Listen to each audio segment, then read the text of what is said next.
Hi there. Are you fed up struggling with money? I guess the answer to that would normally be yes. But first, I want to thank you for taking the time to join me today. Money problems, as you know, are probably the biggest cause of stress and relationship breakdowns. And, I can certainly remember uh, some almighty rows in my family over money. So, yeah, it is a big problem. For those of you who haven't seen me before, I'm Charles Kelly.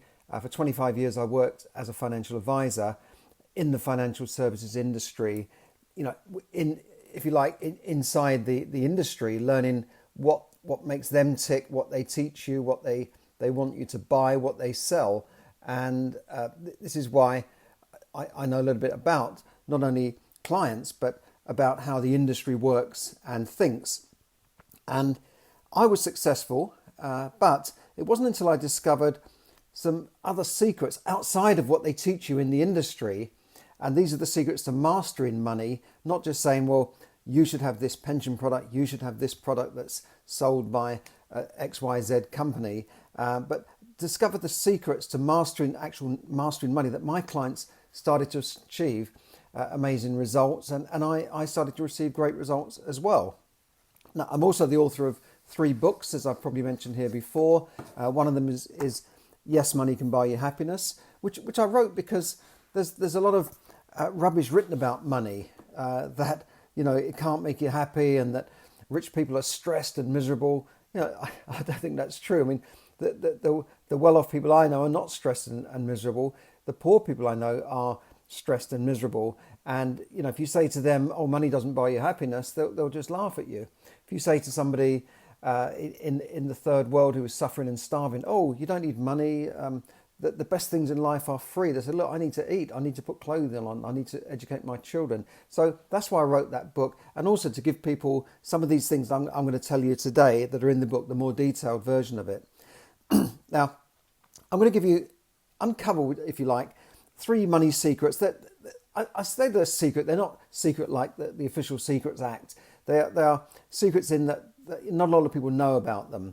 And even if they know about them, they're not really used as much. And that's from my experience of seeing thousands of clients over the years when I was 25 years as a financial advisor. I worked for banks, insurance companies, I had my own business. And it's a simple system, really. And when you hear it, you probably go, "Oh, I know all that. I've done that before." Well, if you have, then you should be successful. If you haven't, then take note today. And this will help you master money, and then ultimately give you the chance to build wealth over time and ultimately live the life you truly deserve. Because I think to live the life you deserve and to be happy and comfortable and secure, you do need a bit of money behind you.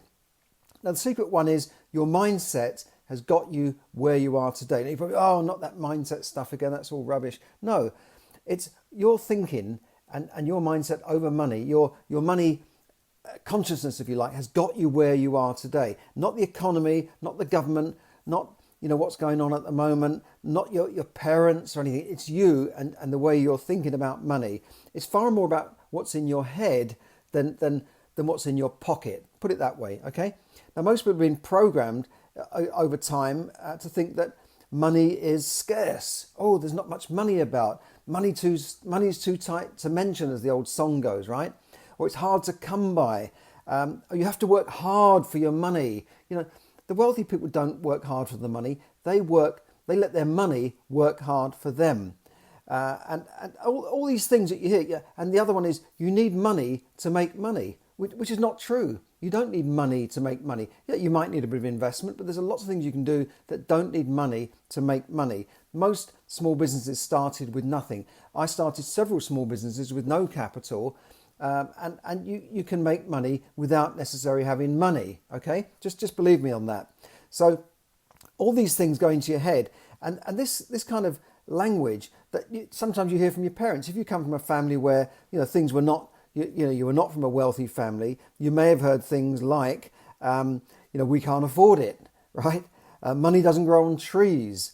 And "Do you think I'm made of money?" My dad used to say that all the time. "Do you think I'm made of money? What do you mean you want a bike? Do you think I'm made of money?" This sort of stuff. So this language creates a scarcity mentality in your head, which can stay with us for the rest of our lives unless we do something about it. And what can we do about it? We have to reprogram our minds, change our mindset, change our language as well, the language that we use and listen to, and our habits. Now, in my early life, I did struggle with money. Even though I was making a good salary, I just never seemed to have enough left over at the end of the month, or there was too much month left at the end of the money, as they say. Even though, and it wasn't about how much I earned. I could get a pay rise, and then it would still be back to square one the next year. You'd earn a bit more money, but then you'd spend a bit more, and you have a couple of more holidays, or you start splashing out on things you don't need. So that's what can happen. So I'd fall behind with bills. I'd have creditors chasing me, and being broke or being on the edge is no way to live. Which is why I wrote the book, Yes, Money Can Buy You Happiness, because it does. Now, I discovered a mindset shift that turned my finances around, and once I learned this, I started accumulating money, and I've never really been broke since then, since I started putting that into practice, these things, okay? So it's not about how much money you earn, but how you manage your money that counts. I'm sure you all know people that have made fortunes and lost fortunes, and you might know someone personally, and I discuss this in the book, the stars that lost it all. I haven't got the page here, but the stars that lost it all. Not to kind of make fun of them, but to show you that even though you can earn hundreds of millions of dollars, literally hundreds of millions of dollars, that you could still end up broke. And we saw many examples of this in Hollywood, of people that have made fortunes but still ended up broke. I was watching just the other day a documentary about Barry White, and the singer from the 70s, the Walrus of Love, the singer that used to say, "Take off that brassiere, my dear," and he had this deep voice, and he sold millions and millions of records in the 70s, but by the mid 70s he was broke, unbelievably, and he had to go to a friend of his who was a sort of record producer type and borrow money off him to get his career back online, because he'd gone broke. And even though he'd written all those songs and he'd produced all those songs, how the hell did he go through all of that money? We've seen it with, Mike Tyson earned hundreds of millions, $300 million in his career, and now he's on game shows to try and scrape a few bucks together. So we have seen this before. Even John Lennon, when he died, we had the anniversary of John Lennon's death recently. I think it was the 25th anniversary. And, when he got shot, he'd made a new album, but he didn't have as much money as people thought. And it was Yoko Ono that kind of turned the fortunes around. He wasn't quite as clever as Paul McCartney in terms of money. And so don't think that it's about, what you earn that matters. It's how you manage it. It's almost a different skill set. Earning money, lots of people can go out and start a business, and they might just get into the right thing at the right time, and suddenly there's all this money coming in, but holding on to it is another skill set almost. Now, the next secret is that you can't improve what you cannot measure. If I can put this in a way, think about Weight Watchers, right? Think about people who go to Weight Watchers meetings or to lose weight at meetings. What's the first thing they do? They measure you, right? They say, what's your waistline? How much do you weigh? And then once you measure that, then you can start to improve it. So the first step is to really take stock of where you are now. Most people have no idea of where they are financially. Just like, if you're overweight and you want to lose weight, you have to know what you weigh first to start thinking about losing weight. And it's not just about the practicalities of it. It's to think, well, if you weigh yourself and then you set yourself a little target, well, I'm going to try and lose a kilo by the end of the month, or half a kilo a month, then you can. I've got comments here saying someone's 49 kilos. Yeah, Tracy, I'm sure you are. This is someone I know that keeps fit and goes to the gym every day. So I don't think she's got a problem with weight issues, right? There's always pictures on her postings of her at the gym. But you see what I mean, right? And then the next week you go back to the Weight Watchers and they weigh you again. So, oh, great, the Weight Watcher of the week and this sort of stuff. And so when you start to measure it, then you can improve it. If you just drifted along, then 5-10 years time, you could suddenly you're going into shops thinking, no, they must be making clothes smaller now because I'm a size 34 waist and this doesn't fit me. It must be a problem with the man. Maybe they're making 34 waists really smaller now. Really, you don't know that your waist has gone up because you haven't been taking care of it. So financially, you need to take stock of where you are right now. And when I was in financial services, I would go out and see customers all the time, or they'd come into the bank or the insurance company, and most of them had no idea where they were. The ones that had money always knew where they were. You could say, well, how much do you spend on your mortgage? They say, 500 a month. How much do you spend? Like 250. And they'd know everything. Some of them have it written down even. And so those are the people that had money. The people that didn't have money, 99% of the time, they were the people that just had no idea where the money was going. I've no idea where it all goes. That was to say, well, we don't want you running the country, do we? So those people, it wasn't that they weren't earning money. I had clients who earned a lot of money, city traders and this sort of thing, but they would go through it like the money would go through their fingers like water, and they just never seemed to get a grip. One guy in particular used to be broke. By the end of the quarter, when his bonus came in, his account was so overdrawn that he would need his bonus to clear the overdraft. And then he would do the same thing the next month. They would just go out on a whim and just buy a grand piano. His wife would come into the branch and all the staff would gossip, oh, she's coming again. She's just drawn out £1,000. And she'd go out into this small town and spend it and come back in the afternoon and draw out another £1,000. I don't know, on what, I don't know. Maybe she had a gambling habit or something. But they just went through money like crazy. And yet I had other clients that earned modest salaries. One particular was just a concierge in a club in London, and his wife was a domestic worker. Yet they were careful with money. They invested money. They had several properties. They managed to buy investment properties by saving a little bit of money and then moving wisely, making sure that when they moved, they moved to a better area. They fixed it up, moved again, and gradually they built up wealth within their property and the investment properties. And they were on a very modest salary. Compared to this guy, he probably earned 10 times as much as them, and yet he was always broke. So take stock of where you are, and in a way, think of yourself as a business, right? If you were a business, you would know where you are, right? You'd have to start making a list of your outgoings. You'd have to know what you have to pay in rent to meet the payroll, to meet your tax liabilities, your VAT. So think of yourself as a business. Even if you're an employee, start thinking of yourself as a corporation. So I am Charles Kelly Limited and I'm a company. So corporations have meetings, right? They have meetings with their accountants, their advisors, they have board meetings. Now your board meeting might just be with your spouse or partner, or it might be with yourself.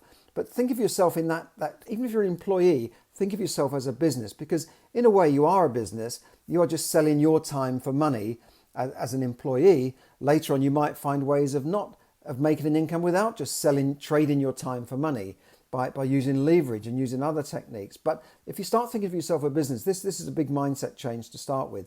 So make a list of your current commitments, your income, your expenditure, your regular and variable outgoings. So on your outgoing sheet, you might have your mortgage or rent, your weekly food spend, and make a list of those so that they're your fixed asset, your fixed outgoings, like a business have fixed outgoings. And then the variable things could be, when you buy clothes or when you go on holiday or Christmas or birthdays, and maybe you want a separate list for those.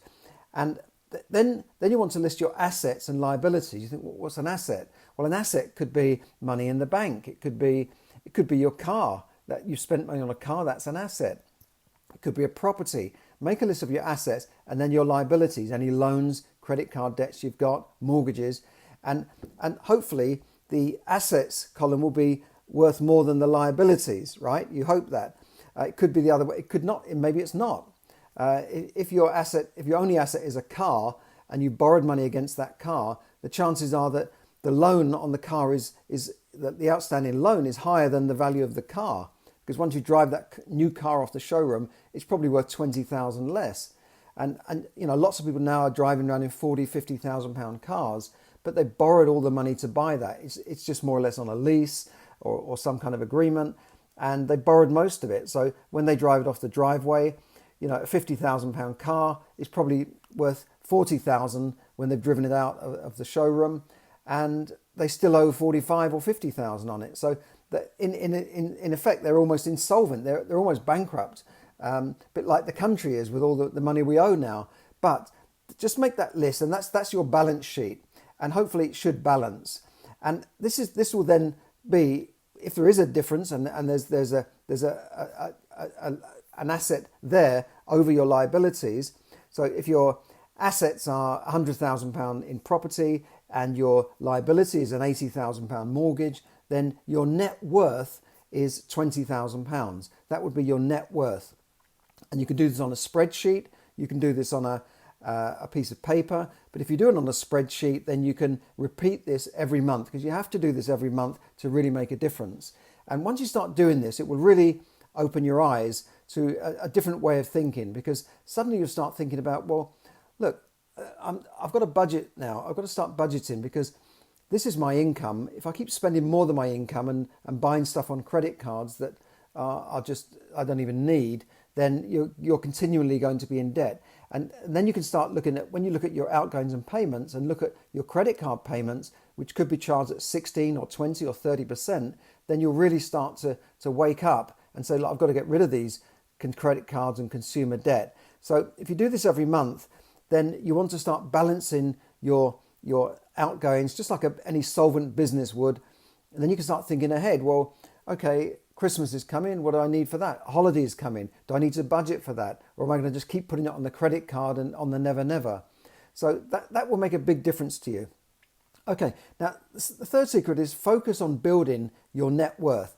Now that you know what your net worth is, start to think about building that. It's not just about income, right? The rich buy assets which appreciate in value, and they build their net worth over a long time. They are concerned about income, but they're also concerned about building their assets and net worth, because assets, as Rich Dad Poor Dad Robert Kiyosaki said, puts money in your pocket.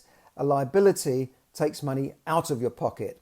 And the poor tend to spend their money on liabilities, which go down in value, and they rarely, if ever, build assets. They stay in rented property all their life. They don't think about it. They just, well, I'm paying rent to the council. That I don't worry about it. I'll spend, and I'll the government can take care of me. So they never have that real security of having assets behind them. And what they spend their money on are things that just go down in value, like cars and TVs. And the biggest, when I went to see the people, sometimes the poorest people, they had the biggest TVs. It was almost like a proportionate, the less money you earn, the bigger your TV. And then when you went to wealthy people's house, you might not even see a TV in the living room, or you might see some small thing in the corner that they use occasionally. They had bookshelves, they had computers, they filled their houses with books, not widescreen TVs. So that the poor spend their money on those sort of things, and even borrow money to spend on it. In this country, there's a shop that specialises, they're always in poorer areas, and they specialise in renting consumer goods to poor people who can't afford to buy them. So people will go in and rent a PlayStation, they'll rent a washing machine, a TV, or an armchair, a sofa, and they'll be paying 50 and 60% interest on that, and they never own anything. It's crazy, and they prey on these type of people and they pay the highest amount for their borrowings. The poor pay the highest amount for borrowing money. You know that, right? And so this is what I'm saying is concentrate on building assets over the future. Then you can build wealth, and not spending all your money on liabilities. Of course, we need to live. We need clothes. We need things. But you know what I'm saying. If you're a spender, the type of person who just goes out and buys and buys and buys, then you know what I mean, right? Am I talking to you? Maybe I am talking to you. Maybe not. Maybe you're a sensible person. So that's what you've got to do. And just finally, this is very important. The assets are very important, because the majority of people working today will probably not be able to afford to retire. Or if they retire, they're going to be in poverty. They're going to be thinking, do I eat or do I heat? Because the pension backups that were there from the government are gradually sort of withering away. So you've got to think about buying assets, because if you haven't got assets and you haven't got some form of passive income from those assets, then how can you ever stop working? You'll always be working and trading your time for money unless you build up assets. Now, what I'm talking about here is not a get-rich-quick scheme. I'm not going to sell you some cryptocurrency get-rich scheme here. Look, I'm talking about sensible spending, sensible habits, and mindset thinking, and building up assets over time, whether that be in savings, or whether that be in property, or investing in assets like shares, or whatever it is, or your own business. That's up to you. I'm not your financial advisor. if you need financial advice, go and see an independent financial advisor, because I'm not your financial advisor. But I haven't got time to go through and explain everything about money. A lot of that is in my book. I go through the Smart Money Manager system, and I will be launching a Smart Money Manager course. But at the moment, I just want to give you some ideas to start changing your mind shift. And I hope that these simple mindset shifts and steps alone will kind of open your mind a bit and set you on the road to prosperity, where you don't have to be broke or struggling with money ever again. So I hope you found it enjoyable and helpful. And please like this post and share it with your friends. Follow me on social media, on Facebook, YouTube, whatever. And if you like and share it and put some comments there, Facebook will then share it with more people to give them more of this free content and free value. I hope I've given you value today. Now, finally, occasionally I offer some free strategy coaching calls I can only do maybe 2 or 3 in a month, but I will be doing 3. I'm releasing 3 more now. So if you're interested in a free 30-minute coaching call on money and strategy, again, I'm not your financial advisor, but I can give you a lot of pointers towards strategy and what you're doing with your money. If you're interested, email me at charles@charleskelly.net. So thanks for listening. Thanks for everyone who tuned in on Facebook and YouTube and for all the comments. Love to see that. Thanks very much and have a great day. Bye for now.